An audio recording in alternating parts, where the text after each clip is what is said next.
بالله من الشیطان الرجیم بسم اللہ الرحمن الرحیم۔ ایک نیکی جس کو عام طور پر بدقسمتی سے ہم بہت چھوٹا سمجھتے ہوتے ہیں، اس کی کیا ویلیو ہے، کیا ورتھ ہے اور کتنی قیمتی ہوتی ہے۔ امام غزالی رحمۃ اللہ تحریر فرماتے ہیں کہ ایک شخص کو روز قیامت پیش کیا جائے گا، اس کو اپنے لیے کوئی ایسی نیکی نہیں ملے گی جس سے اس کی ترازو باری ہو سکے، چنانچہ اس کی ترازو برابر برابر رہے گی۔ اللہ تعالیٰ اپنی رحمت سے اس کو فرمائیں گے لوگوں کے پاس جاؤ اور اس شخص کو ڈھونڈو جو تمہیں ایک نیکی دے دے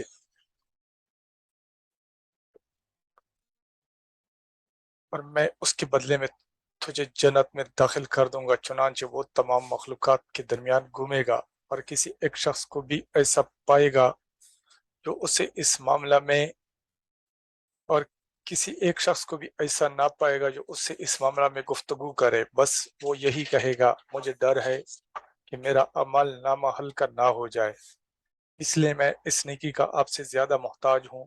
تو وہ مایوس ہو جائے گا۔ تب اس کو ایک شخص کہے گا تو کیا ڈھونڈتا ہے؟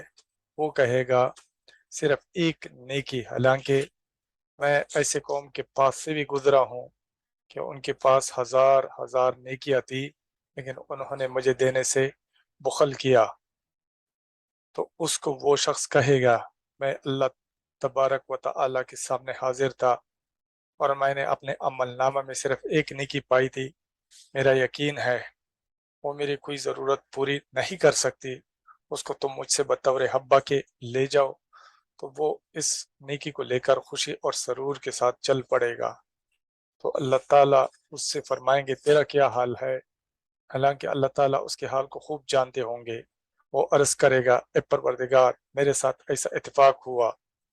پھر اللہ سبحانہ و تعالی اس کے اس ساتھی کو پکاریں گے جس نے اس کو نیکی حبہ کی تھی، اور اس سے فرمائیں گے میرا کرم تیرے کرم سے وسیع ہے، میرا کرم تیرے کرم سے وسیع ہے، اپنے اس بھائی کے ہاتھ سے، اپنے اس بھائی کو ہاتھ سے پکڑو اور دونوں جنت میں چلے جاؤ۔ سبحان اللہ۔ ایک نیکی جب اس کا خیال تھا کہ یہ مجھے کوئی فائدہ نہیں دے سکتی، دوسرے کے فائدے کا سوچا کہ اس کا تو فائدہ ہو جائے، تو اللہ تعالیٰ کتنا کریم ذات ہے، اس کی اس فرخ دلی پہ اس کو جنت کا پرمانہ تما دیا۔ ایک اور واقعہ ہے کہ والد کو ایک نیکی بخشنے والے کی بخشش، اسی طرح سے ایک شخص کی میزان عمل کے دونوں پڑلے برابر ہو جائیں گے، یعنی اس کے نیکیاں اور برائیاں برابر ہوں گی۔ تو اللہ تعالیٰ اس سے فرمائیں گے تم جنت والوں میں سے نہیں ہو اور نہ ہی دوزخ والوں میں سے ہو۔ تو اس وقت ایک فرشتہ ایک کاغذ لے کر آئے گا اور اس کو ترازو کے ایک پڑلے میں رکھے گا، اس کاغذ میں اف لکھی ہوگی، تو یہ ٹکڑا نیکیوں پر باری ہو جائے گا، کیونکہ یہ والدین کی نافرمانی کا ایسا کلمہ ہے جو دنیا کے پہاڑوں سے بھی زیادہ باری ہو جائے گا۔ چنانچہ اس کو دوزخ میں لے جانے کا حکم کیا جائے گا۔ کہتے ہیں کہ وہ شخص مطالبہ کرے گا کہ اس کو اللہ تعالیٰ کے پاس واپس لے چلیں، تو اللہ تعالیٰ فرمائیں گے اس کو لوٹا لاؤ۔ پھر اللہ تعالیٰ اس سے پوچھیں گے اے نافرمان بندے، کس وجہ سے تم میرے پاس واپس آنے کا مطالبہ کر رہے تھے؟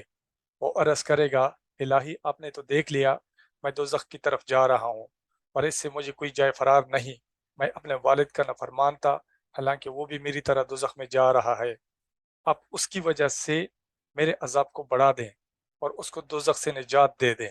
فرماتے ہیں کہ اللہ تعالیٰ ہنس پڑیں گے اور فرمائیں گے تو نے دنیا میں تو اس کی نافرمانی کی اور آخرت میں اس کے ساتھ نیک سلوک کیا، اپنے باپ کا ہاتھ پکڑو اور دونوں جنت میں چلے جاؤ۔ ویورز، یہ سب سے بڑی بات ہوتی ہے جب آپ دوسرے کے فائدے کا سوچتے ہیں، دوسروں پہ کرم کرتے ہیں، دوسروں پہ ترس کھاتے ہیں، تو وہی معاملہ پھر آپ کے ساتھ ہوگا۔ کہتے ہیں نا کہ عزت چاہیے تو عزت دیا کرو، عزت ملے گی، محبت چاہیے تو محبت دیا کرو، محبت ملے گی، کامیابی چاہیے تو دوسروں کو کہ کامیابی کا سوچ لیا کرو کہ دوسرا کامیاب ہو جائے، اللہ تعالیٰ خود آپ کو کامیاب کرے گا۔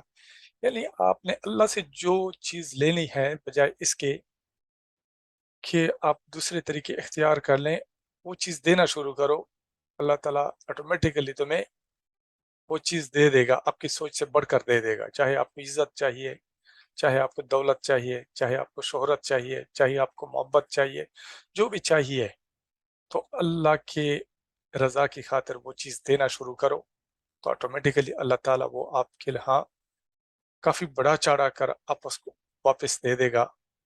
تو یہ ہے حقیقت دوستو.